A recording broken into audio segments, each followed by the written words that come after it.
What if George Washington had become king?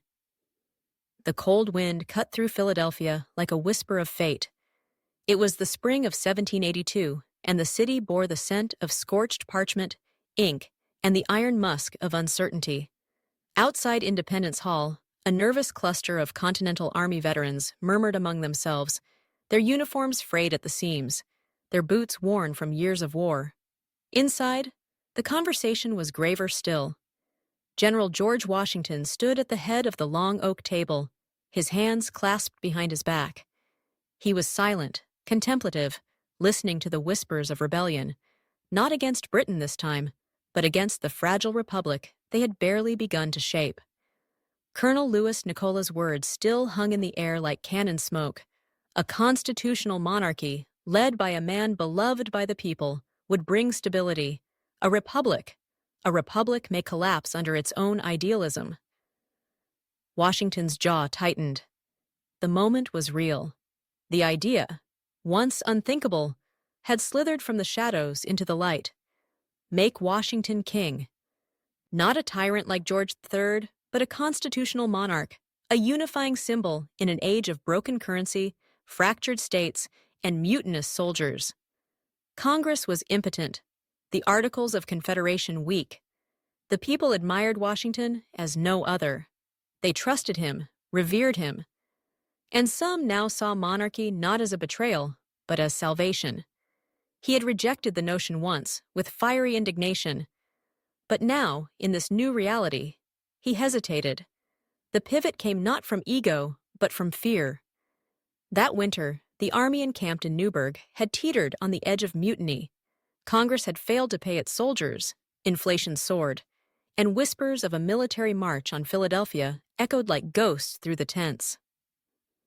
In our history, Washington quelled the unrest with a speech, and a single dramatic moment where he donned spectacles and said, "I have grown gray in your service." It broke the soldiers' hearts. They stayed loyal. But what if it hadn't worked?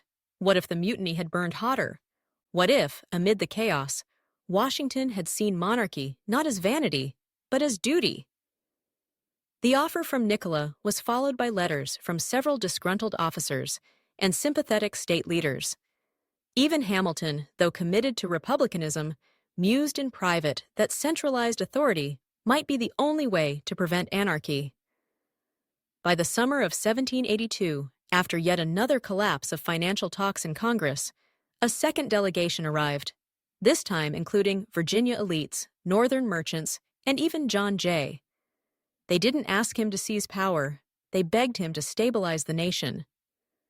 "I do not wish to be king," Washington finally said to the assembled group, "but I will not stand idle and watch the country for which we have bled crumble into ash."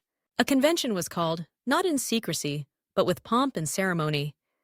Delegates from all 13 states arrived, not to create a constitution, but a charter for an American monarchy. At its core was a delicate balance, a hereditary monarch whose powers would be ceremonial in peacetime, strong in war, and always bound by Parliament. A modified Congress, bicameral, elected. The king would appoint ministers, declare emergencies, and represent the nation abroad. But taxation and legislation remained with the people's representatives. They named it the American Crown Charter. And on September 17, 1783, the same date the Constitution would be signed in our world, George Washington stood on the steps of a newly built federal hall in New York City and accepted the golden laurel. Not with a crown, but with a sword at his side, and an oath to defend the liberty of a free people. By the will of Providence and the trust of this nation, I, George of the House of Washington, accept the title of King of the American States. The world gasped. In London, George III took the news with quiet disbelief, his advisers stunned at the elegance of American irony. In Paris, where Lafayette raised a glass in admiration, some whispered that America had outplayed Europe at its own game. But in Boston, in Charleston, in the far frontier settlements of Kentucky and Pennsylvania, reactions were more divided. Some celebrated, others braced for the weight of a crown that might rest heavier than chains, and that was only the beginning of the storm. Snow blanketed the streets of New York in a solemn hush. The bells of Trinity Church rang 12 times as the procession emerged from Federal Hall. The newly anointed King George I of America, flanked by mounted guards in pristine blue uniforms lined with gold. His regal attire was modest by European standards, no jewel-encrusted robes or golden scepters, but the symbolism was unmistakable. The first American monarch had taken his place. The coronation, held in early 1784, was an orchestrated marvel of Republican monarchy. Instead of a crown, Washington wore a polished laurel circlet, a nod to Roman virtue. Instead of divine right, his legitimacy came from a charter ratified by the states and witnessed by the people. The ritual included oaths before God, but also before Congress. He would reign, not rule, but not all Americans were in awe. From the hills of New England came the first stirrings of discontent. Samuel Adams, now an old man with sharp words and a keener sense of liberty, refused to attend the coronation. "We traded a king across the ocean for one born on our soil," he declared in a pamphlet circulated in Boston taverns. In Rhode Island and parts of western Massachusetts, small groups of farmers began meeting under the banner of the true republic, echoing the rhetoric of the Revolution. For many, the monarchy was a betrayal wrapped in silk and compromise. The memory of Lexington and Concord was not yet cold. Blood had been shed to break chains, not reforge them in American gold. Still, the initial days of Washington's reign brought calm. He formed the first royal ministry, comprised of familiar faces: Alexander Hamilton as Chancellor of the Exchequer, Thomas Jefferson as Foreign Minister, and John Adams, despite reservations, as Lord Chancellor of Justice. Congress, now rechristened the American Parliament, was strengthened under the Charter. The House of Delegates was elected. The Senate remained appointed by state legislatures. The Crown could propose legislation but not impose it. Emergency powers existed, but were to be limited and reviewed. Hamilton, ever the architect of central authority, seized the moment to establish a Bank of the American Crown. With royal assent, he issued a national currency backed by land and tobacco bonds. The economy, battered by war, began to stir with life. Roads were repaired, ports reopened, and British troops, by treaty, withdrew from the Northwest Territory. Internationally, reactions varied. Britain, reeling from the loss and surprised by Washington's transformation, approached the new monarchy cautiously. The Treaty of Paris was still honored, but now envoys from both sides negotiated royal-to-royal protocols. George III never forgave the betrayal, but Prime Minister William Pitt saw opportunity. Perhaps monarchy was the common thread to knit old wounds. France, on the verge of its own economic collapse, was inspired and disturbed. Lafayette wrote in private letters that the American king had captured the imagination of both the radicals and the nobles. But among the French peasantry, whispers began. If even America had crowned a king, what hope was there for a republic? Back home, a deeper transformation took root: cultural monarchy. Children began learning crown civics in schools. Washington's face adorned new coins and civic banners. "By the grace of the Charter" became a phrase uttered in courtrooms and military parades. The Royal American Guard, an elite force loyal to the Crown, was formed to replace the Continental Army. Veterans of the Revolution were offered land pensions, and loyalty to the Crown became a means of survival. Yet the stability masked a growing split. In the Carolinas, a planter aristocracy embraced the monarchy as validation of their dominance. In contrast, the western frontier, from Ohio to Tennessee, remained stubbornly indifferent, if not openly rebellious. These settlers, distrustful of distant power, began organizing militias under the guise of civic readiness. Some wore old Continental uniforms. Others simply raised the flag of the Free States League, an underground network committed to resisting royal overreach. In Philadelphia, Ben Franklin, aging but still sharp, met privately with several members of Parliament. "You must understand," he warned, "that America is not England. Our people carry powder in their blood. They will accept peace, but not pomp.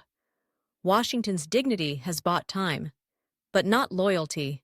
The monarch himself was aware of this.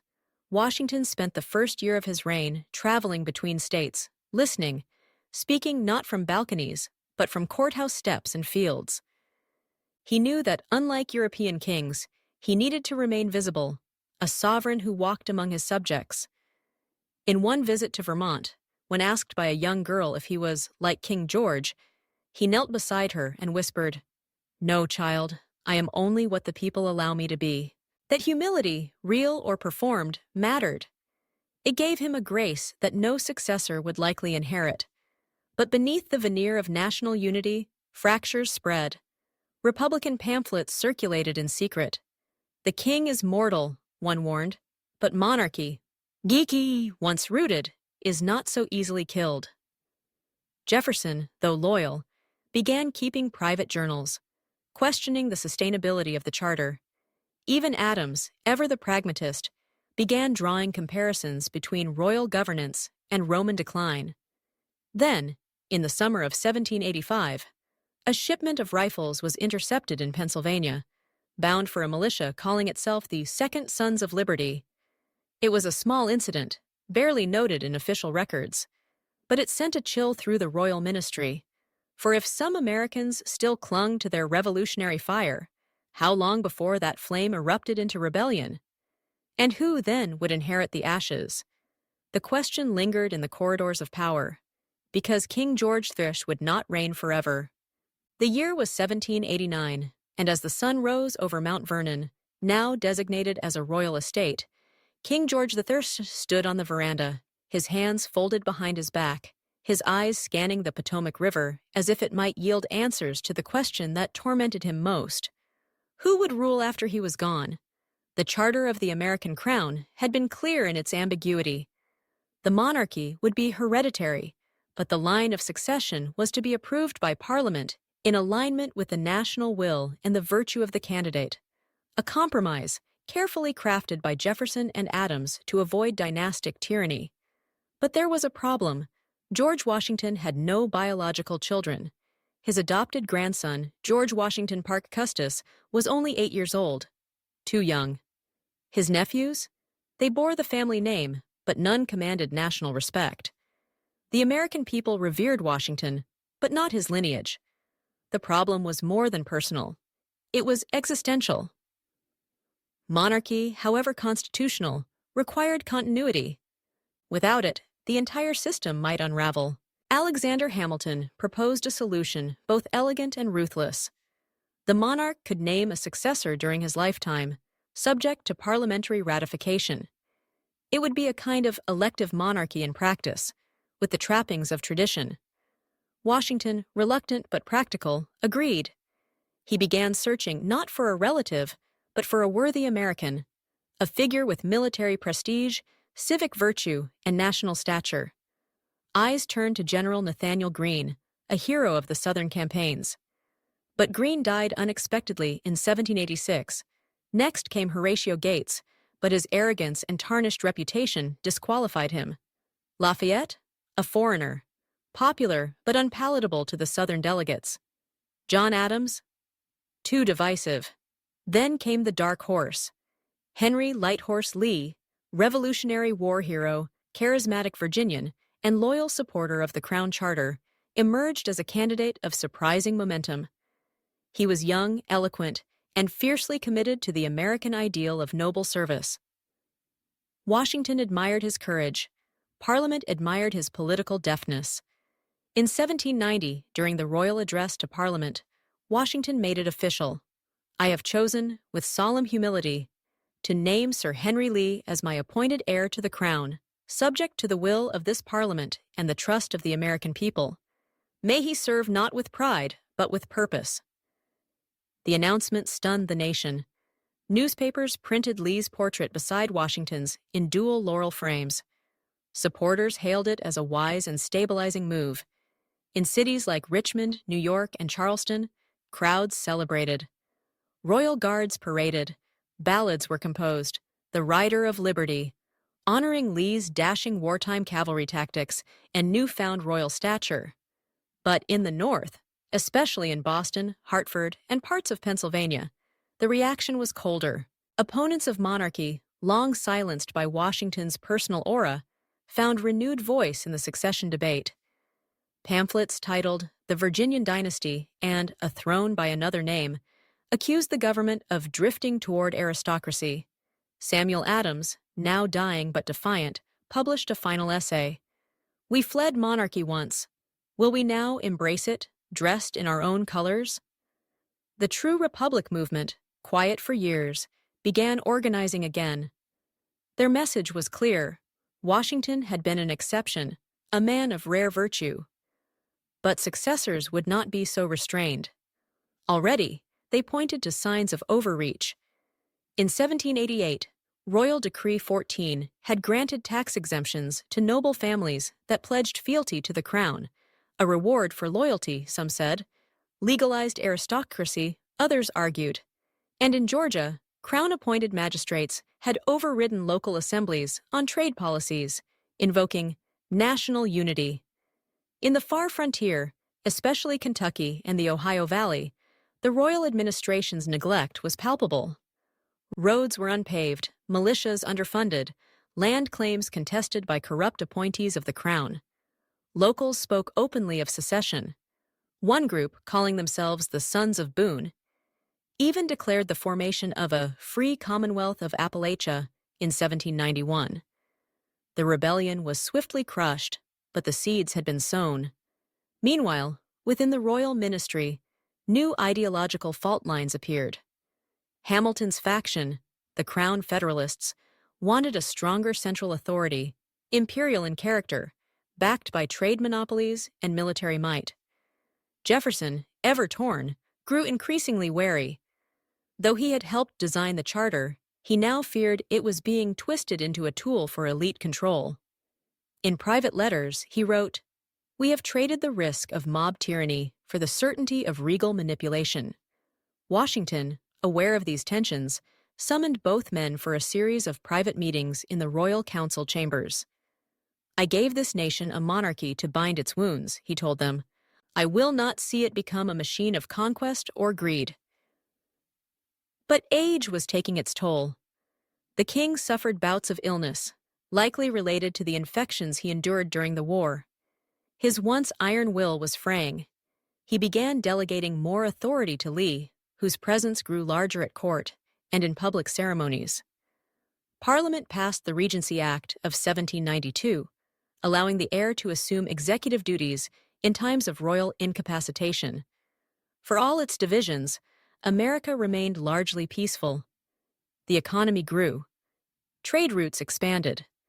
The Navy, modest but modern, began patrolling the Atlantic, ensuring security for commerce. Slavery, untouched by the charter, continued unabated in the South, even as Northern delegates began raising uncomfortable questions. And in the slave quarters of Virginia, a quiet resistance brewed. Among the enslaved, rumors spread that the king had once spoken of emancipation, that perhaps the crown would bring freedom where the republic had failed. It was myth, mostly, but it gave hope. And where there is hope, there is organization. In the shadows, a woman named Sarah, born into bondage on a Maryland plantation, began sending messages hidden in embroidery. Her code name was Liberty's Flame. She was no soldier, but her network would soon prove more dangerous than any regiment. Because while Washington had secured the future with an heir, he could not stop the forces rising from within. And as the 1793 coronation of Henry Lee as Prince Regent approached, one final breath of destiny remained. The king fell ill, gravely. On a rainy March morning, he summoned his closest advisers. With a voice cracked by fever, he spoke only 3 words: "Guard the charter." And with that, America's first king, the man who could have been a farmer or a president or nothing at all, passed into legend. But his death would not bring peace. It would unleash everything he had held back. The death of King George III in 1793 did not shake the monarchy. It shattered the illusion of its permanence. The funeral, held in Philadelphia Cathedral, and attended by delegates from Britain, France, Prussia, and the fledgling republics of Latin America, was both a national mourning and a geopolitical reckoning. His body lay in state beneath the gilded dome, draped in the banner of the American crown. 13 stars in a golden laurel circle. Mourners wept. Parliament observed a month of silence. Cities renamed boulevards in his honor. But the weight of legacy quickly gave way to the pressures of power. Sir Henry Lee, now titled Prince Regent Henry I, ascended not with the reverence Washington once commanded, but with the cautious eyes of a divided nation upon him. The charter permitted his regency pending full coronation, which Parliament scheduled for the spring of 1794. Yet even before the crown was placed upon his head, Lee began reshaping the monarchy, not with the humility of Washington, but with the efficiency of a soldier. His first act, the Royal Security Act, granting the Royal Guard full jurisdiction over domestic dissent in moments of national instability. The Free Commonwealth movement in the Appalachians was immediately declared seditious. Militia leaders were arrested. Dozens vanished into royal prisons in New Jersey and Georgia. His second act, the Crown Lands Consolidation Order, which revoked land patents from absentee owners and redistributed them to loyal veterans and noble supporters of the throne. It bolstered Lee's aristocratic base, but enraged frontier settlers, especially in the Ohio Territory. The Prince Regent styled himself as a modern monarch, not ceremonial, but strategic. His council, once a collaborative body under Washington, became a circle of military officers and merchant lords. Hamilton remained Chancellor of the Exchequer, but now wielded unchecked economic authority. Jefferson resigned as foreign minister in protest, returning to Monticello and penning a now infamous essay titled The Iron Regency, where he accused Lee of seizing power clothed in the robes of stability. In cities, Lee was admired. He expanded infrastructure, created the American trade fleet, and modernized ports. Factories in Boston and Baltimore hummed with activity. New York became the financial capital of the Crown States. Royal academies flourished. A generation of urban youth pledged loyalty to the Crown, aspiring not to political office, but noble titles earned through commerce and military service. But in the countryside, and especially in the West, Lee's reforms were viewed as authoritarian overreach. Taxes rose sharply to fund naval expansion. Royal inspectors combed through villages for signs of sedition. And then came the whispers. The Prince Regent was considering revoking the electoral privileges of certain provinces in favor of royal appointments for efficiency. That rumor sparked a fire. In June 1794, in western Pennsylvania, the whiskey revolt erupted, not just a protest against excise taxes, but a symbolic rebellion against centralized monarchical control. Farmers seized local courthouses, burned tax records, and raised the flag of the Second Republic, featuring a broken crown on a field of red. Lee responded with terrifying speed. He mobilized the Royal Guard and led 10,000 troops westward himself. The campaign was not a policing action. It was a message. Villages were razed, leaders executed by military tribunal, survivors exiled. When he returned to Philadelphia, he was greeted by cheering crowds and scathing editorials alike. Some called him the Iron Regent. Others simply whispered, King Henry. It was not long before the transition became official. On October 12, 1795, Henry Lee was crowned King Henry I of the American Crown in a ceremony drenched in grandeur and menace. Gone was the humble laurel of Washington. Lee wore a diadem forged from Southern gold and Northern steel, inscribed with the Charter's first words, a crown of liberty. But liberty, it seemed, was now defined by royal decree. The world took note. In France, the revolution had exploded into bloodshed. King Louis XVI had been executed in 1793. The French Republic, led by the radical Jacobins, viewed the American monarchy with hatred. Robespierre denounced it in speeches as a betrayal of fraternity. American diplomats were expelled, trade ships seized, war loomed. Britain, ironically, drew closer to its former colony. A secret pact, the Treaty of Dover Hill, aligned the British Crown and American Crown in a mutual defense agreement. British merchants invested in American industries. In return, American warships patrolled the Atlantic against French privateers. It was an uneasy alignment, monarchs bound not by blood, but by fear. Domestically, Lee's consolidation of power continued. The Royal Council of Ministers became the de facto executive body. Parliament was increasingly sidelined, and a new generation of Crown scholars rewrote history books to elevate monarchy as the natural evolution of republicanism. But resistance was evolving too. The True Republic movement, driven underground, became more coordinated. Sarah, the Maryland-born enslaved woman known as Liberty's Flame, began working with Northern abolitionists and frontier militias. Using a covert courier system called the Flicker Line, her network spread revolutionary literature and organized safe houses. Their plan was no longer protest. It was revolution. By 1796, they had weapons, maps, and a manifesto, the People's Declaration, which called for the abolition of monarchy, slavery, and aristocracy in one unified stroke. The movement found unlikely allies: Quaker radicals in Pennsylvania, exiled militiamen in Kentucky, and even a few disillusioned nobles disgusted by Lee's brutality. In early 1797, a bomb exploded in the courtyard of the Royal Mint in New York, the first domestic terrorist act against the Crown. No casualties, but the message was clear: the flame lives. King Henry responded with the Acts of Preservation, suspending habeas corpus in 6 provinces, outlawing unsanctioned printing presses, and authorizing Crown agents to detain any suspect indefinitely. It was the beginning of the Crown Terror. And as prisons filled and gallows rose in every major city, one question loomed over all. Had America merely traded one tyranny for another? And if so, how long before the people once again took up arms to tear it down? The winter of 1797 was cold and brittle, like the silence that gripped much of the American crown. Royal decrees echoed through village squares, often read by trembling town criers, while Crown agents stood watch with flintlock pistols and swords at their sides. In Philadelphia and New York, Loyalist parades carried banners bearing the seal of Henry I, a golden eagle clutching arrows, and a scroll marked "Order above all."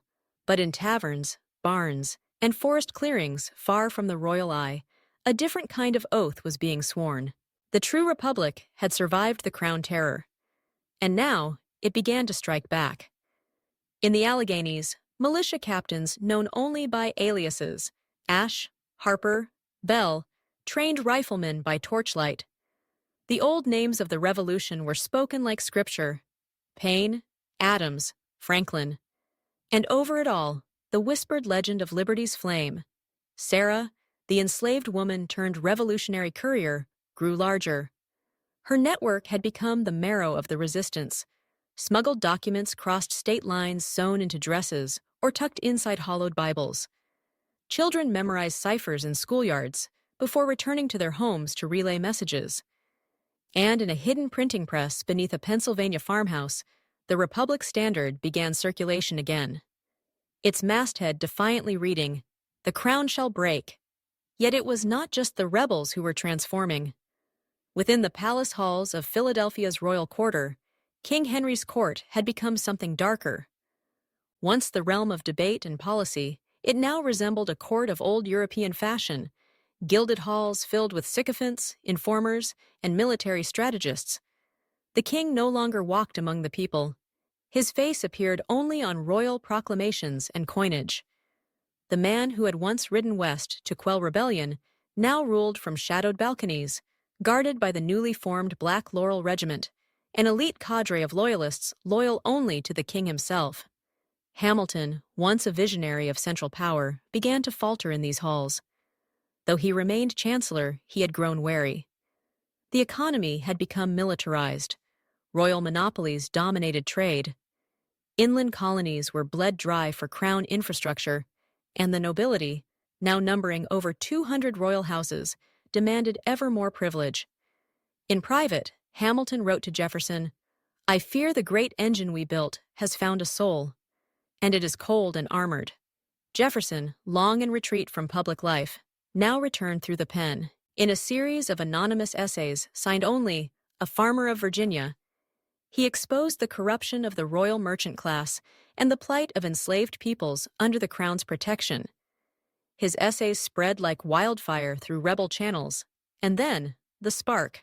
In July 1798, in Charleston, South Carolina, a slave revolt broke out at the Middleton Estate, one of the largest plantations in the South. Led by a former overseer turned abolitionist named Elijah Kane, nearly 300 slaves escaped, burned the manor house, and fled north into Crown lands. Word of the uprising reached Liberty's flame within a week. Rather than hide it, she amplified it.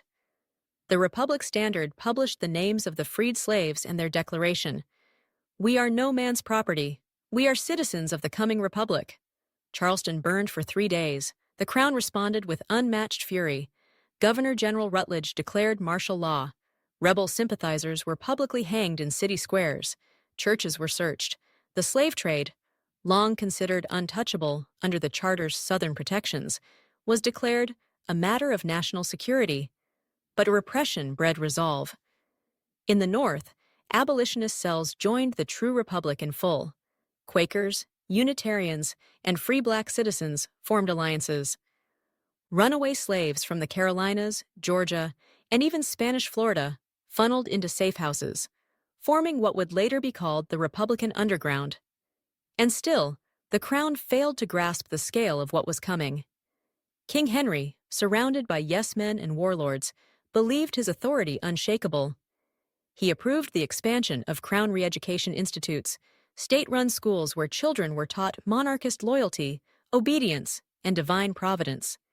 He authorized the Naming Act, requiring all children born in Crown territories to be registered in royal ledgers, a move that stoked fury among religious communities and frontier families who saw it as a precursor to conscription.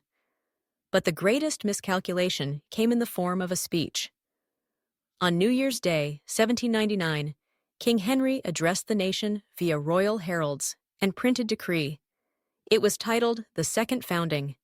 In it, he proclaimed the Charter to be not merely a political document, but a divine covenant, and declared that from this day forward, no parliamentary act may question the authority of the Crown during times of war or internal crisis. It was a declaration of near absolute power. The next morning, in the mountain town of Harper's Crossing, an armed band of farmers took over the local constabulary, disarmed the royal agents, and raised the old continental flag. 13 stars, no crown. Within days, similar uprisings occurred in Western Virginia, parts of Pennsylvania, and even southern New York. Royal troops were ambushed, outposts overrun. Rebel groups coordinated strikes on mail routes and gunpowder stores. The Second American Rebellion had begun. But this rebellion was not led by a single general or state. It was a mosaic of ideologies and grievances. Abolitionists, Republicans, frontier settlers, Quakers, immigrants, and even disillusioned nobles, all bound by one conviction: the monarchy must fall. King Henry convened his war council. The Black Laurel Regiment was deployed in full force. Parliament was suspended, and in a final attempt to crush the movement before it spread further, he issued the Royal Decree of 1800. All persons found bearing arms without royal commission shall be deemed traitors to the Crown and executed without trial. It was the bloodiest law in American history, but in trying to extinguish the flame of rebellion, Henry only fanned it into a wildfire. From the forests of New England to the rivers of Georgia, the cry echoed louder, "No king but liberty." And far from the battlefields, in a safe house beneath the Blue Ridge Mountains, Liberty's flame penned a single sentence in her journal. "We do not seek to reclaim the Republic of old. We seek to build one that has never yet existed." And for the first time in years, she smiled. Because this time, the people were ready. The year 1800 arrived not with celebration, but with the sound of gunfire and the scent of rebellion. What had begun as scattered acts of resistance was now a continent-spanning conflict. The Second American Rebellion was no longer a rumor whispered in taverns or passed in secret letters. It was a war, and for the first time since Washington had accepted the laurel, the very survival of the American monarchy stood in doubt. King Henry I moved swiftly and with ruthless precision. Under the command of General Benedict Arnold II, the nephew of the infamous turncoat who had fled to Britain decades earlier, the Crown launched Operation Iron Halo, a military campaign designed to isolate, dismantle, and destroy the rebel infrastructure in the northern provinces. Cities like Pittsburgh and Albany were placed under curfews. Dissenters were arrested en masse. Hundreds of suspected rebel sympathizers disappeared overnight. In Virginia and the Carolinas, the Royal Guard conducted a simultaneous purge of traitorous assemblies. Entire town councils were replaced with Crown-appointed magistrates. Churches known to harbor abolitionist rhetoric were shuttered, their clergy imprisoned. Public hangings became weekly rituals in Charleston and Savannah, intended not just as punishment, but as spectacle. And yet, the rebellion thrived. Why? Because this time, the rebels had learned from history. They had no single capital to defend, no formal army to crush in one decisive stroke. They fought like ghosts, ambushing supply lines, sabotaging royal roads, intercepting Crown correspondence. They operated in cells, independent but coordinated through coded letters, smuggled maps, and an expanding underground network. And above all, they had a symbol: Liberty's flame. Sarah, now known across the Crown as the voice of the rebellion, issued weekly proclamations from hiding, not as a general or monarch, but as a mother of the revolution. Her words were copied by hand, passed from village to village, scrawled onto the walls of Crown prisons. We fight not for thrones or flags, but for the right to choose who rules and who does not. Her messages reached even the heart of Philadelphia. Within the palace walls, some nobles grew restless, not out of sympathy, but fear. Trade had plummeted. Ports were blockaded by rebel-aligned pirates. Inflation surged. And in the factories of Boston and New York, labor strikes erupted as royal wages were cut to fund the war. King Henry, increasingly isolated, responded with desperation masked as resolve. He established the Crown Dominion Act, declaring rebel territories to be no longer part of the American nation, and authorized scorched earth tactics against any town suspected of harboring insurgents. General Arnold II razed 3 villages in western Pennsylvania in a single week. The fields burned, the wells poisoned. Survivors fled into the hills with nothing but the clothes on their backs. It was a campaign of terror, and yet it backfired. For every town the Crown destroyed, 5 more joined the rebellion. In Kentucky, a former Crown officer named Colonel Isaiah Boone, great-nephew of Daniel Boone, defected with his entire regiment and joined the rebels. His men brought weapons, maps, and crucial intelligence. Boone's words, recorded in a rebel dispatch, galvanized thousands. "My father taught me to kneel only before God. I will not kneel before a man who wears a stolen crown." His forces became known as the Liberty Battalion, feared for their swift raids and disciplined formations. With Boone came the rebellion's first true military victories, skirmishes near Cincinnati and Lexington that drove royal troops back across the Ohio. The morale shift was seismic. Even foreign eyes began to take notice. In France, now ruled by a rising general named Napoleon Bonaparte, the monarchy's crisis was seen as opportunity. Though France and America had severed ties after Washington's coronation, French agents now made contact with rebel leaders, offering weapons in exchange for future trade guarantees and ideological alignment. The rebels accepted. French ships, flying false British colors, delivered crates of muskets, cannons, and medical supplies to rebel docks in Maine and Delaware. The rebels, for the first time, matched the Crown in firepower. Britain, meanwhile, watched with growing concern. Though technically allied with the American Crown through the Treaty of Dover Hill, British merchants suffered under the rebellion's disruption of Atlantic commerce. A rebellion that turned into a full Republican restoration threatened to inspire unrest in Britain's own colonies. Quietly, Prime Minister William Grenville ordered Royal Navy squadrons to observe, but not intervene, and cut diplomatic ties with King Henry's court until such time as order is restored. King Henry found himself increasingly alone. He turned to the one man he still trusted, Alexander Hamilton. Hamilton had stayed silent for months, trapped in the web of royal politics and personal guilt. But now, the Chancellor emerged with a plan, a final gambit. He proposed the creation of Fort Resurgence, a military citadel in western Maryland that would serve as the center of royal operations.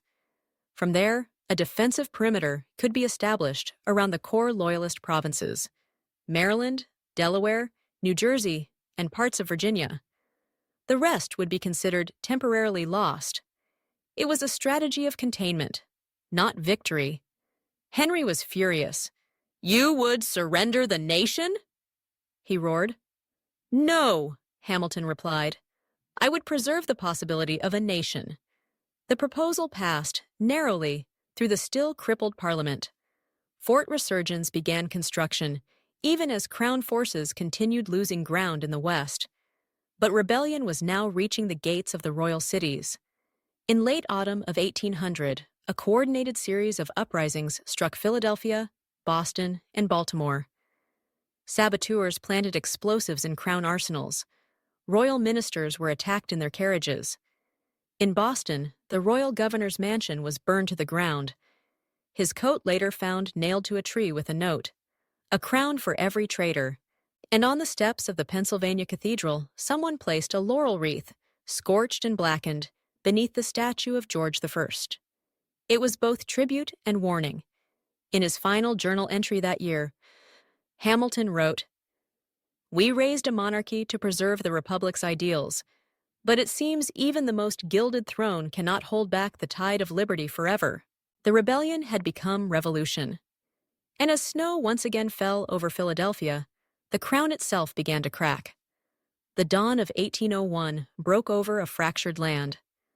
Across the 13 original states and the sprawling western territories beyond, the map of America was no longer marked by red-coated royal guard posts or heralds bearing King Henry's proclamations. Instead, it was riddled with gray zones, shifting regions of rebel control, contested towns, abandoned roads, and hastily drawn front lines. The monarchy still stood, but it was bleeding. Fort Resurgence, Hamilton's last-ditch fortress, had become the symbol of a dying regime. Nestled into the Maryland hills and protected by miles of trenches, artillery batteries, and watchtowers, it served as the crown's final redoubt, a bastion from which royal edicts were issued but rarely obeyed. Outside its walls, the world was changing rapidly. In the highlands of Virginia, Colonel Isaiah Boone had transformed the Liberty Battalion into a disciplined army. No longer guerrillas, his troops marched in ranks, bore uniforms stitched by sympathetic townsfolk, and flew a new flag, a phoenix rising from 13 flames, a symbol of rebirth, not restoration.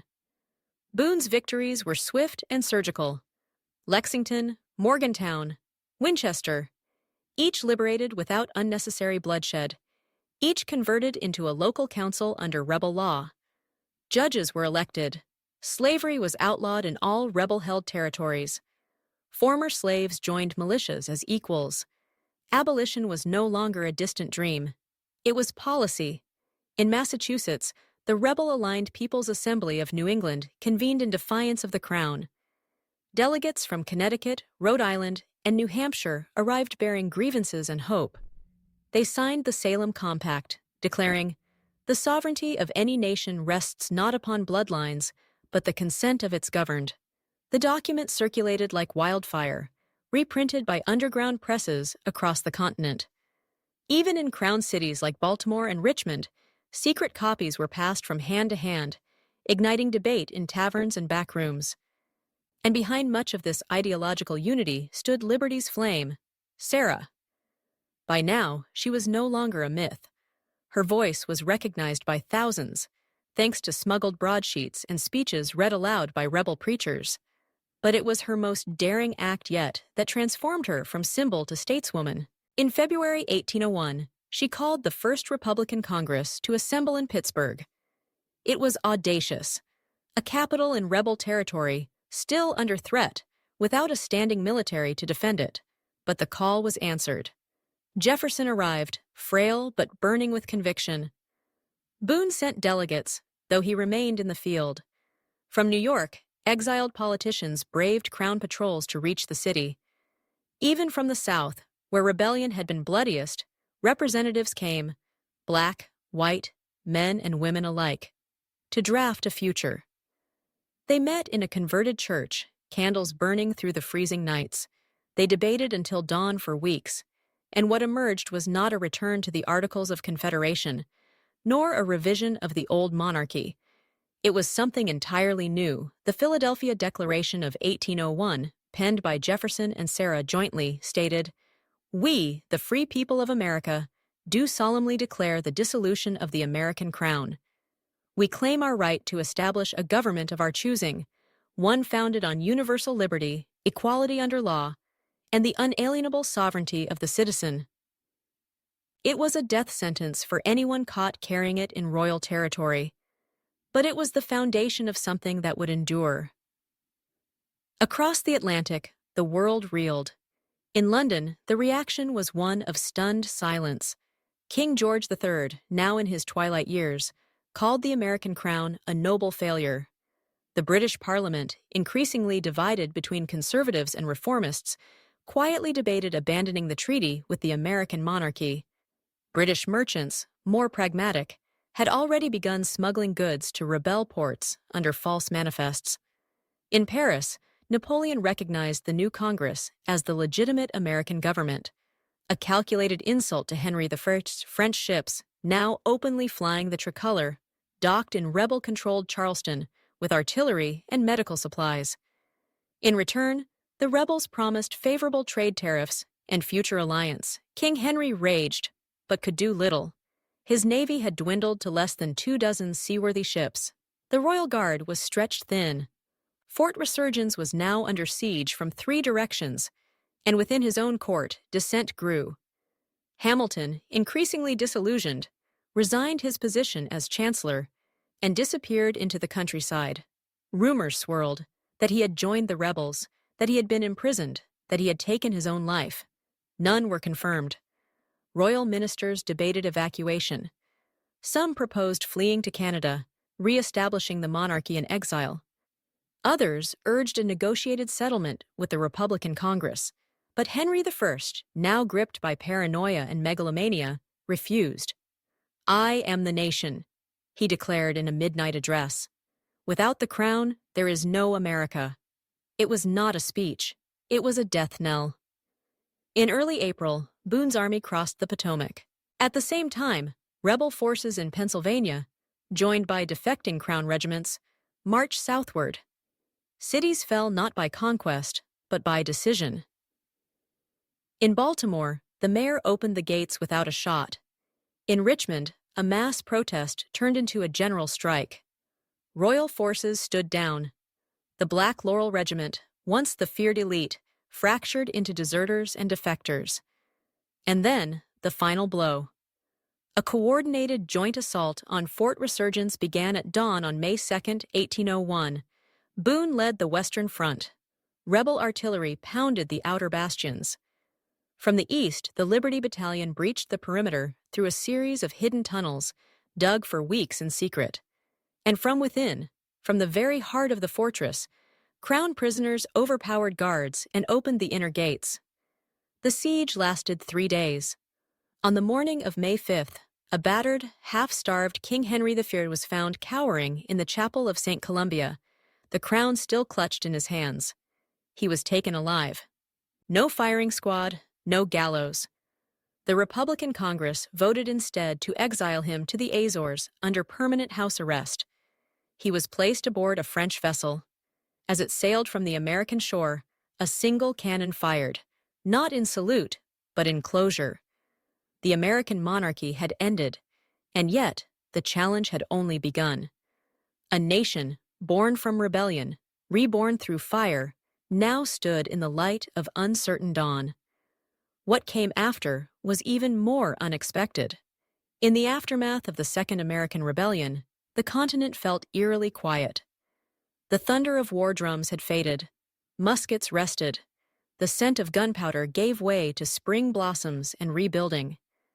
But beneath the stillness lay a nation teetering on the edge of rebirth, or collapse. The monarchy was gone, the crown shattered, the king exiled, and the royal courts empty. But without the monarchy's iron framework, the republic was not yet whole.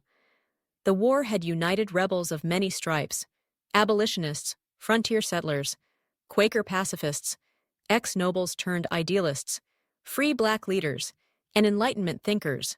But now their differences resurfaced. They had won a war. Now they had to win the peace. The first Republican Congress reassembled in Philadelphia in June 1801, this time not as insurgents, but as the architects of a new republic. Delegates from all 13 former Crown states, plus new territories like Kentucky, Ohio, and Vermont, gathered to draft what they dared call a second constitution. It was here, in a sweltering summer hall, that the deepest debates began. Thomas Jefferson, now seen as the philosophical father of the Republic, opened the proceedings with a warning: "Let us not crown our victory with another throne of law. Let us build a house of liberty, with windows open to the storm, and foundations strong enough to bear our quarrels." But not all agreed. Colonel Boone, beloved as the military liberator, believed in a stronger executive. Without a shield, he argued, the Republic will be shattered by every wind of foreign greed or domestic ambition. He proposed a triumvirate presidency, 3 co-equal leaders chosen by different branches of government.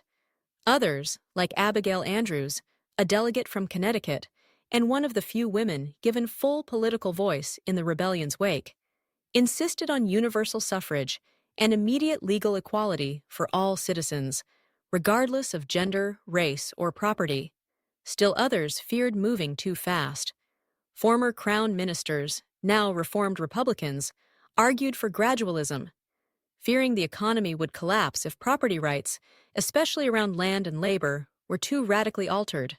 But the loudest moral voice came from Sarah, Liberty's flame. She arrived not as a warrior, but as a witness. She stood before the full Congress in a blue homespun dress. No medals, no title, just her words. "We cannot declare liberty and leave its chains rusted on the necks of women, of the poor, of those whose skin was dark under the lash, but bright under the flag of rebellion. If we do, we have replaced the king not with justice, but with cowardice." Her speech ignited the hall. What followed was the most brutal, brilliant political battle in American history. For 94 days, the delegates argued, drafted, redrafted. Voices were raised. Walkouts occurred. At one point, a fistfight broke out between Southern landowners and Northern labor delegates. But slowly, clause by clause, page by page, the shape of a new nation emerged. The Constitution of the Second Republic, ratified on September 17, 1801, 18 years to the day after the Charter of the American Crown, was unlike anything the world had seen. Its pillars: a unicameral People's Assembly, elected every 2 years by universal suffrage, including women and all free adults over the age of 21, regardless of race or property. An executive council consisting of 5 elected representatives with rotating leadership, no single president, and all decisions made by majority vote. An independent civic tribunal elected by regional citizens to interpret the Constitution and enforce its protections. The Abolition Clause. All enslaved persons were to be freed within 5 years, with compensation paid not to owners, but to freed individuals to begin new lives. The Memory Amendment. A constitutional requirement that every citizen be taught the full history of the monarchy, the rebellion, and the crimes of the crown, ensuring no future ruler could erase the past. A ban on nobility. No titles, honors, or hereditary privileges would ever be recognized under law again. The Constitution was not perfect. Some regions resisted. Others demanded more autonomy. There were fears of instability, of vengeance, of foreign intervention. But for the first time, America belonged to its people. All of them. International reaction was swift and divided.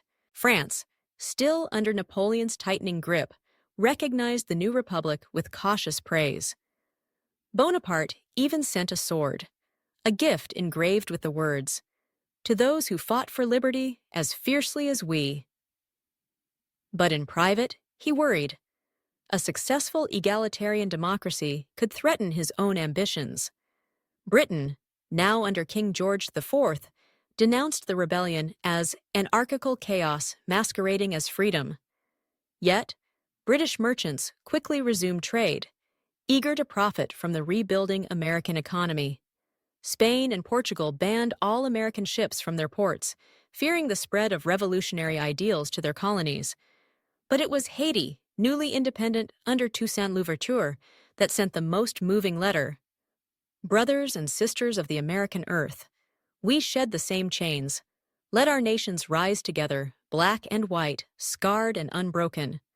Back home, the Republic turned to healing. The cities bore scars, streets cracked by cannon fire, fields unplanted for years, entire counties missing generations of men. Yet there was movement. Freedmen established cooperatives and schools. Women who had served as medics, spies, and organizers now demanded full participation in public life. Churches once forced to parrot royal doctrine now rang with fiery sermons of equality and stewardship. But not all wounds closed easily. In Georgia, Crown Loyalist militias refused to disband. They terrorized freed slaves, assassinated local officials, and declared themselves the Sons of Sovereignty. The new Republican Army, led by Boone's former lieutenants, launched swift raids to dismantle them. But guerrilla resistance continued for months. In New York, Royalist aristocrats tried to flee with hoarded wealth. The People's Assembly responded with the Asset Recovery Act, seizing abandoned Crown estates and converting them into schools, hospitals, and veterans' homes. And in a quiet home in Maryland, Sarah, Liberty's flame, lay dying. Her health had deteriorated during the war, long nights, poor rations, untreated wounds. But as she faded, visitors came in waves. Congressmen, schoolchildren, foreign diplomats. She asked for no monuments, no titles, just one thing: let the Republic outlive me. Let it be bold. Let it be kind. She died on October 21, 1801. Her funeral was attended by 30,000 citizens. No coffin, just her cloak, folded beneath the Phoenix flag, and a handwritten note: "I lit the flame, now carry it." That winter, the Republic planted its first trees, Liberty oaks, one in every state, to mark the birth of a new nation. But in the woods beyond the border, across the Atlantic, and within the hearts of those who had lost power, something stirred. For the enemies of the Republic were not all vanquished. Some waited, some plotted, some simply watched and whispered. Because freedom, once lit, is a dangerous fire. And there were those who longed to snuff it out before it could spread further. The year 1802 should have been one of celebration. The first full year of the Second Republic. Philadelphia's streets were hung with red and copper pennants. Children recited the Declaration of 1801 from memory. New coins bore the phoenix and the motto, "Born free, govern justly." Across towns and cities, memorials to the fallen were unveiled. Liberty's flame was invoked in classrooms and sermons, her legacy uniting a nation once shattered by war. But in the basements of ruined Crown estates, in the gilded parlors of exiled nobility in Havana, Quebec, and even London, revenge took root. The Sons of Sovereignty, once a disorganized militia of former royalists and slave-holding reactionaries, had grown into something far more dangerous, a clandestine, pan-continental, counter-revolutionary movement. Led by Lord Camden Rutledge, the former royal governor of South Carolina, they called themselves the Order of the Laurel, a cruel inversion of Washington's original coronation symbol. Their goal was clear: restore the crown by any means necessary.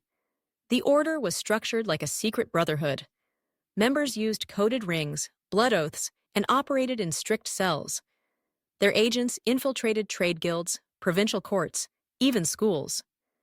Their financing came from exiled monarchist families who had fled with gold, art, and, most terrifying of all, stolen military intelligence. In July of 1802, an explosion rocked the Republican Mint in New York.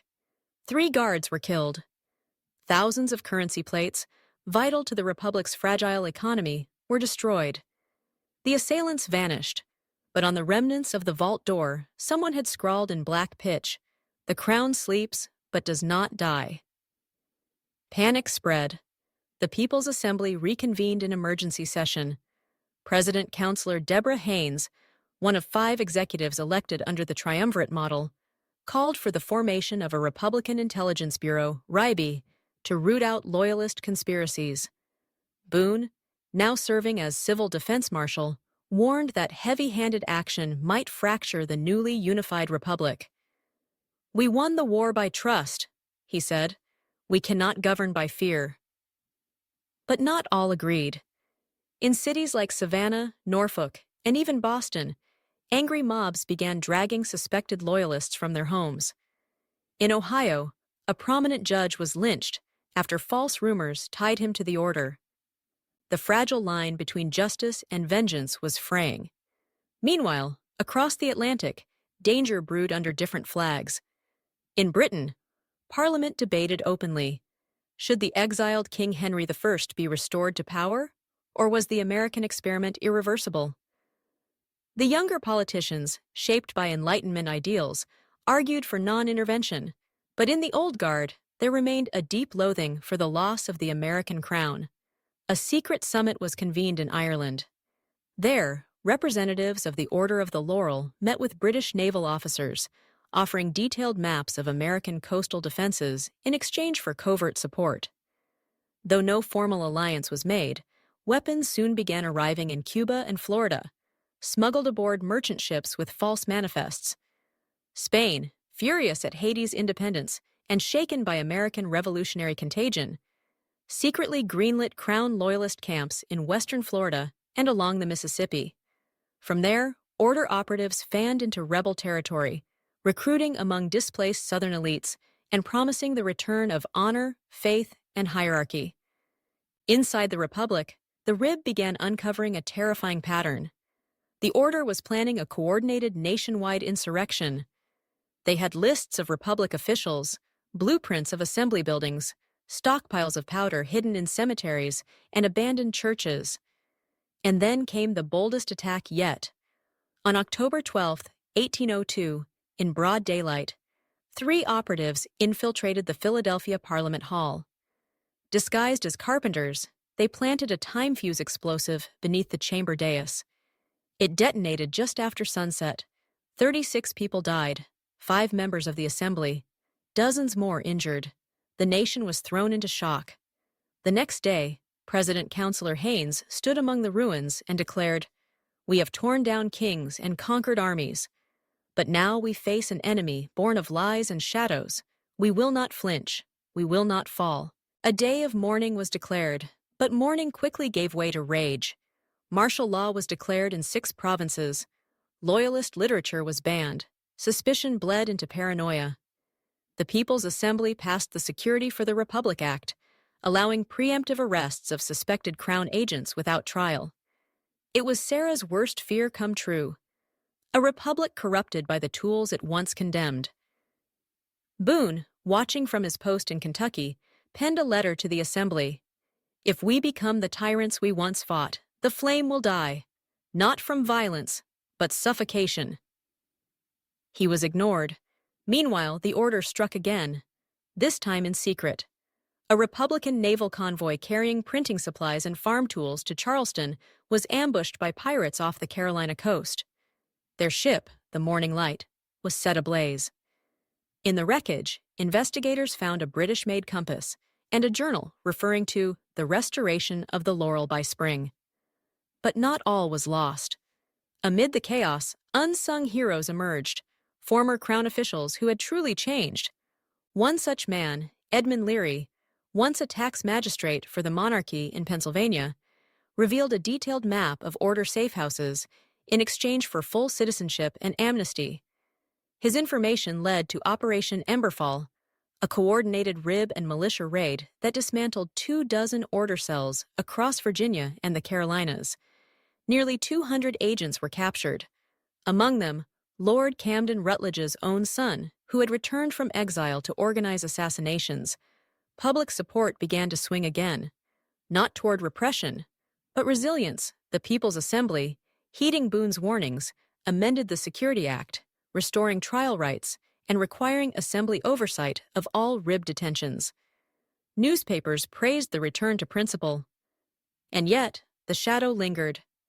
At every speech, every rally, every train departure, citizens scanned the crowd for saboteurs.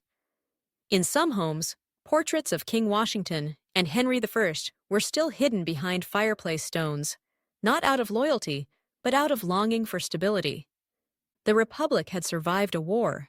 It had built a new nation. But the truth was clear. This revolution was not over, because revolutions are not singular moments. They are tides. And even as the Second Republic rebuilt, the tide of history was swelling again, toward confrontation, toward reckoning, toward a question that haunted every patriot who had held a rifle or cast a vote. Can liberty truly last, or will it always be devoured by the very power it tries to restrain? By the early months of 1803, the American Second Republic stood as a symbol, not just of liberty reclaimed, but of liberty evolving. Its constitution had survived assassination attempts, foreign subversion, and its own darker impulses. But what no one in the People's Assembly could have foreseen, not Boone, not Jefferson's disciples, not even the most prophetic radicals, was that the revolution was no longer just American. It had become contagious. Across the Atlantic, the old order was beginning to tremble. In Ireland, emboldened by reports of American self-governance, the remnants of the failed 1798 United Irishmen Rebellion reformed under a new banner, the Emerald Assembly. They no longer begged for reform, they demanded independence. Pamphlets bearing the image of the American Phoenix circulated in Dublin alleyways and Belfast taverns. British authorities responded with mass arrests, but the genie was out of the bottle. In Portugal, whispers spread among coastal towns. The monarchy, already weak and indebted to Britain, faced mounting unrest. In Prussia and Bavaria, secret revolutionary salons gathered in candlelit basements, reading translated passages of the Philadelphia Declaration and debating the American method, decentralized governance, abolitionist principles, and permanent citizen militias. But nowhere did the American model strike deeper than in the Caribbean. In Haiti, now under President Louverture, the Second Republic was seen as a brother in arms. Though different in race and circumstance, both nations had bled to sever their monarchies. In early 1803, Haiti and the American Republic signed the Treaty of Fire and Soil, pledging mutual defense, open trade, and a shared commitment to the abolition of slavery across the Western Hemisphere. The implications were explosive. Spain, still clinging to its colonial possessions in Cuba, Puerto Rico, and Florida, saw this treaty as a direct provocation. The Spanish crown issued a royal embargo, barring any American or Haitian ships from its waters. In response, the American Assembly authorized privateers to escort Haitian vessels, a move one newspaper called a declaration in everything but name. France, under Napoleon, watched warily. Though France had supported the American rebels in secret, the Second Republic's growing ideological alliance with Haiti was intolerable to an empire built on order and hierarchy. Napoleon's Caribbean fleet, battered by Haitian resistance and yellow fever, began regrouping. He sent a message to the American Congress: "The fire you lit may consume more than your own kindling. Consider the tide you have invited." But America did not flinch. President Councilor Haynes, in a now iconic speech before the Assembly, declared, "We will not betray the flames of our neighbors to douse the fears of monarchs. If liberty is dangerous, let it be dangerously contagious." And yet, at home, the heat of freedom was growing hard to control. The Order of the Laurel, though weakened, had not vanished. They had evolved. Instead of direct sabotage, they now targeted hearts and homes. launching a misinformation campaign across rural America. Forged pamphlets spread lies about the assembly, that it planned to seize farms, ban religious worship, conscript children. Some of the rumors were absurd, but in a nation still recovering from war, fear found fertile soil. Small uprisings began to break out, not organized rebellion, but chaotic, desperate acts. In Mississippi, a preacher claiming to speak for the true crown led an armed group to seize a county courthouse. They were put down swiftly, but more incidents followed in Georgia, Alabama, and the frontier borderlands. The People's Assembly struggled to respond. To overreact risked returning to the paranoia of 1802. To do nothing risked collapse. The solution came from a most unlikely alliance. Boone, still a war hero but increasingly marginalized, partnered with Civic Tribune Abigail Andrews, one of the framers of the Memory Amendment.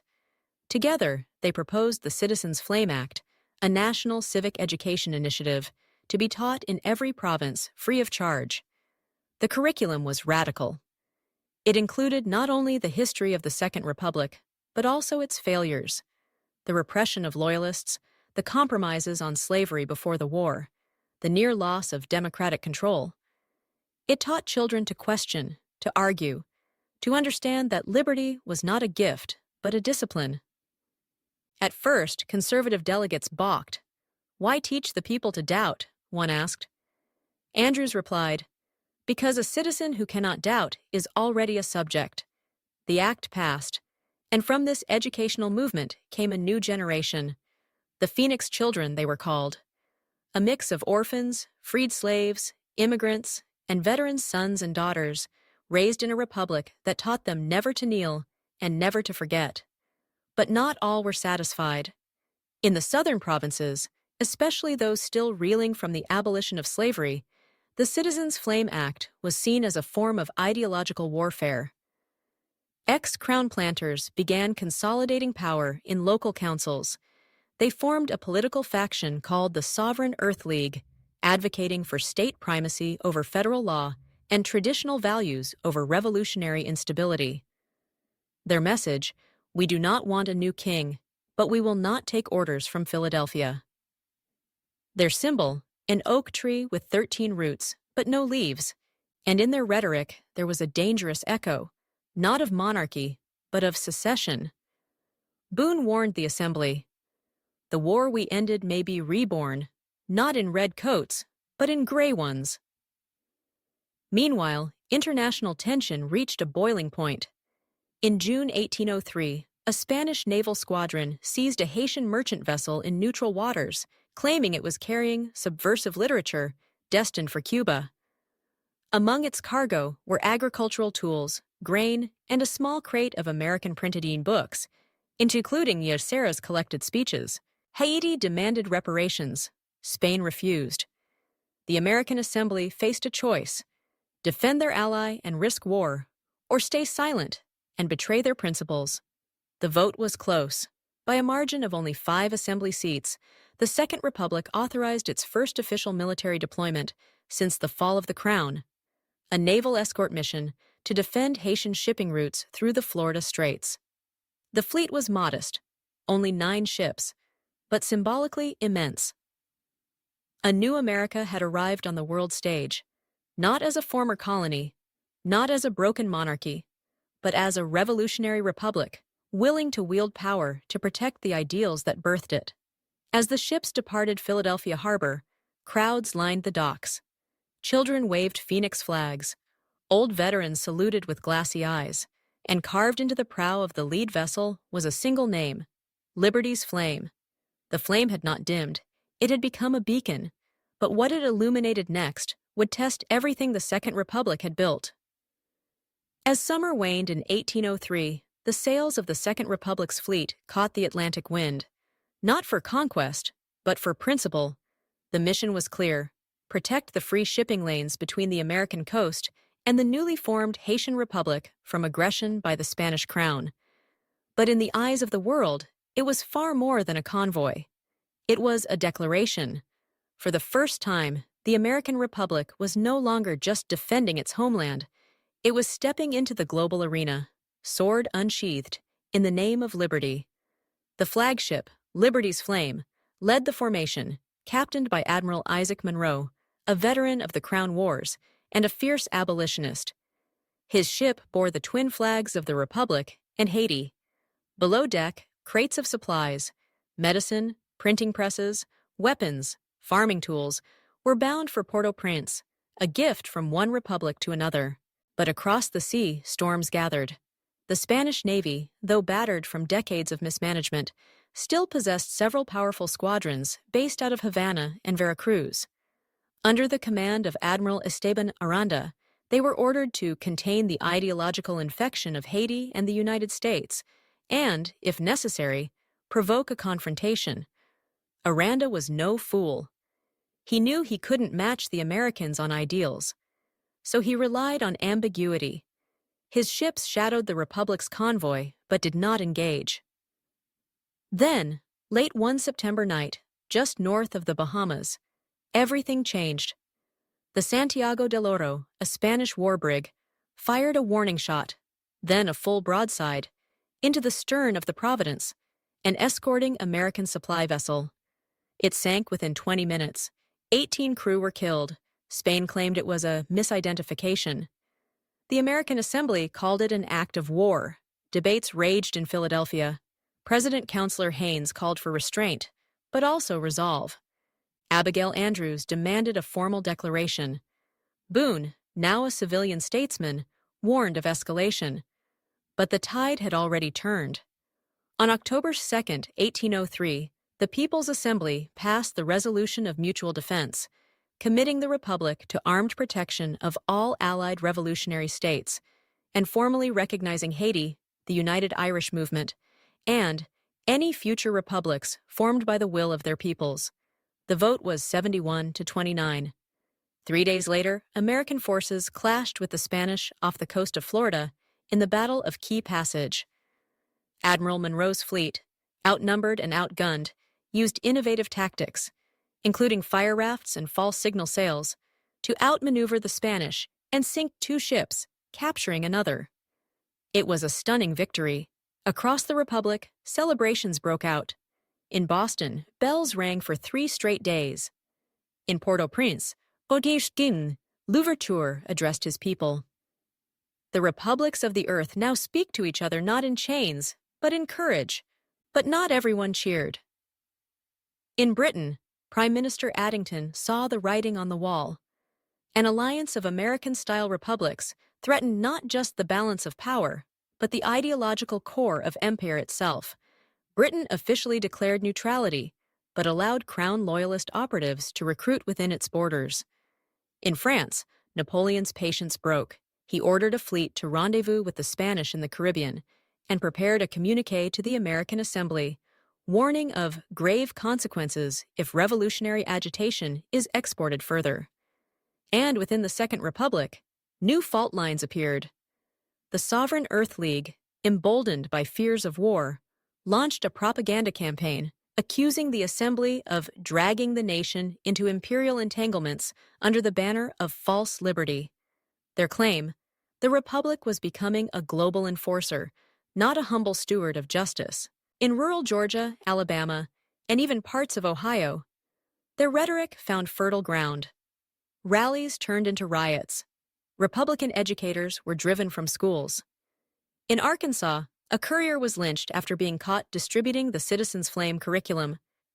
The perpetrators were never found. Local authorities refused to cooperate. The Republic was now fighting 2 wars, one on the seas, one in its soul.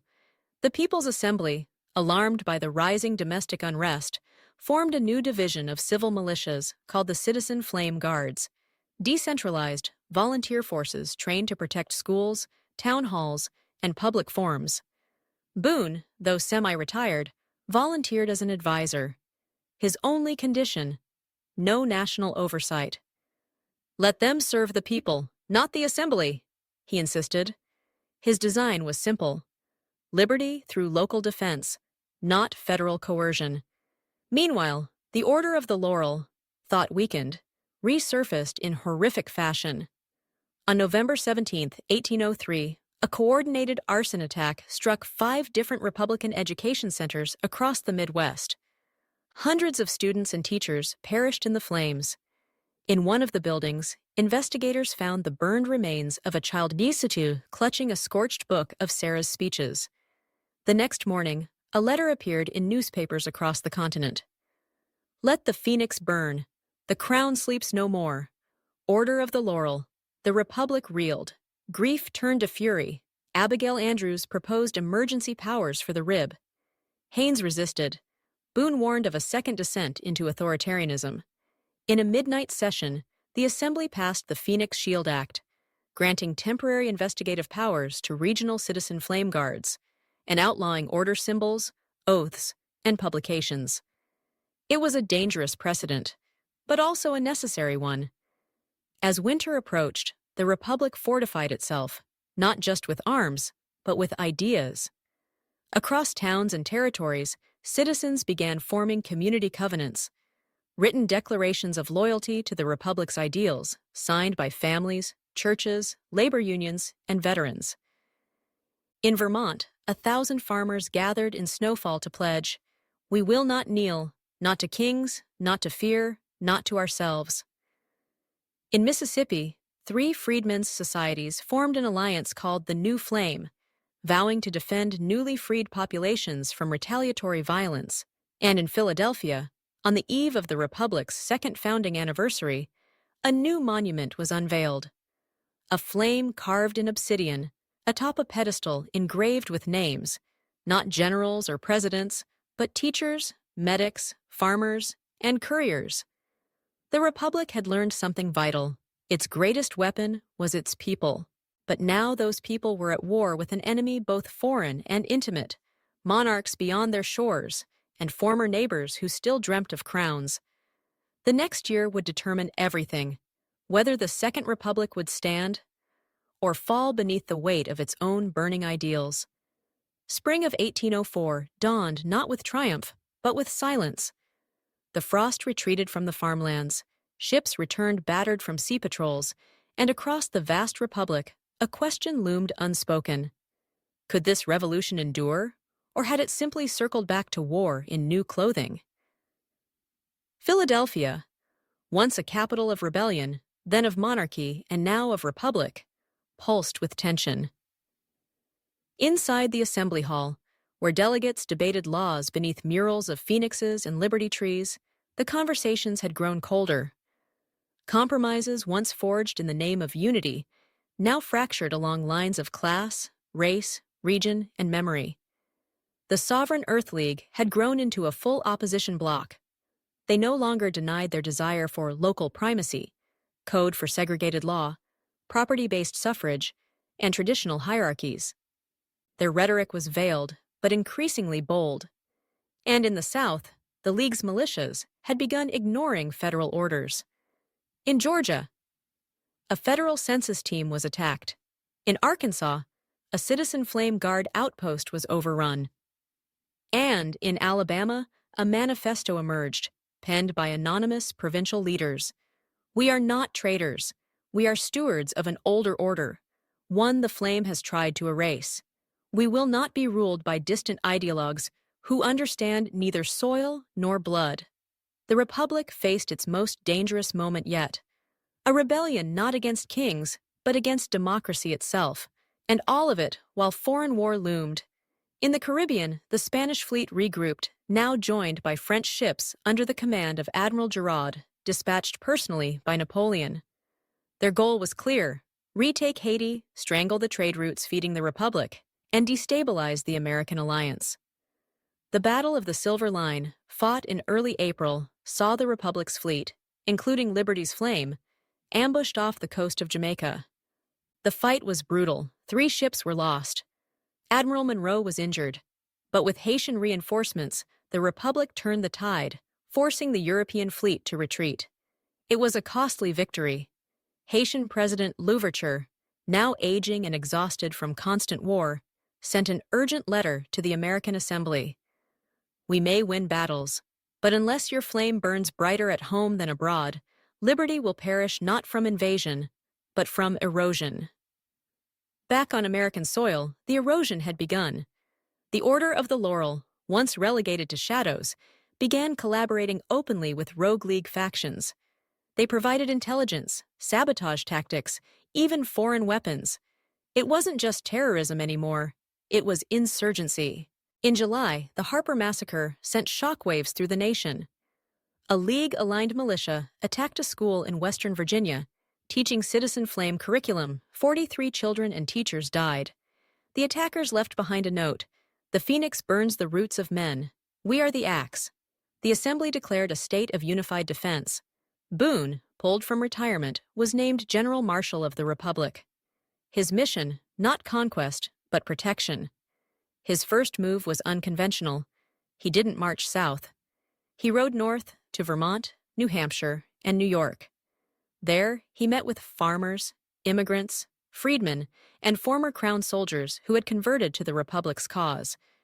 He asked for volunteers, not as conscripts, but as guardians. Within weeks, the People's Army was born, 20,000 strong, mixed of every class, race, and creed. Their motto: no throne, no chains, no surrender. Meanwhile, Abigail Andrews returned to the national stage. She launched the Liberty Tribune, a traveling assembly of speakers and educators who toured conflict regions, reminding the people what the Republic stood for: not fear, not vengeance, but freedom with memory. And in a moment of political brilliance, President Councilor Haynes offered amnesty to any League members who laid down arms and publicly renounced Crown ideology. Thousands accepted. The League fractured. But the diehards did not go quietly. In early October 1804, League hardliners, backed by order agents, staged what they called the New Accession, a bid to seize Baton Rouge and declare it the capital of a restored American principality. They were met at the outskirts by Boone and the People's Army. The Battle of Iron Crossing lasted 2 days. The final charge, led not by Boone himself, but by a regiment of formerly enslaved citizens from Georgia, wearing phoenix insignias stitched by their own children, broke the League line. The order commander, Lord Camden Rutledge, was killed in the melee. His sword was delivered, wrapped in a torn royal standard, to the People's Assembly. The last breath of monarchist rebellion had been snuffed out. And yet, what followed was not vengeance, but vision. Rather than execute the remaining conspirators, the Assembly passed the Justice and Light Act, creating a National Truth Commission. Former Loyalists and League members were invited to testify, confess, and receive restorative justice. Not punishment, but reintegration. Some cried foul, but most embraced it. Because the Republic had learned something powerful: to outlive your enemy is not victory. To outgrow him is. In the closing days of 1804, the nation came together in a new kind of celebration. In Philadelphia, the city streets glowed with lanterns. Across each province, towns erected Liberty Oaks. And atop Capitol Hill, the Assembly unveiled a new flag, 13 stars in a spiral around a rising flame, symbolizing that the Republic was not static, but always becoming. Boone retired for good, his last speech brief. "I have fired my final shot, not from a musket, but from a heart that still believes." Andrews established the Sarah Institute for Civic Memory, ensuring that every child born in the Republic would learn not only its victories, but its mistakes. And deep in the mountains of Kentucky, an old woman named Eliza, who had once run messages for the True Republic as a child, planted a garden beside her porch. In the soil, she buried her tattered cloak and musket, then wrote in her journal, "It is done, not perfect, not finished, but ours." As 1805 began, the Republic stood alone in a world of empires, a flickering light surrounded by darkness. But it stood, not by the sword nor the crown, but by the will of those who remembered. Because revolution, once kindled, must never be allowed to die. It must be carried, by hand, by word, by living example, into each generation. And as long as one voice speaks the truth, as long as one child learns the cost of freedom, as long as one citizen stands before power and says no, then the Republic lives. It is not a flame. It is the fire itself. What do you think would have happened if this alternate world became reality? Would it have made our world better or worse? Let us know your thoughts in the comments, and if you found this journey fascinating, don't forget to like and share the video.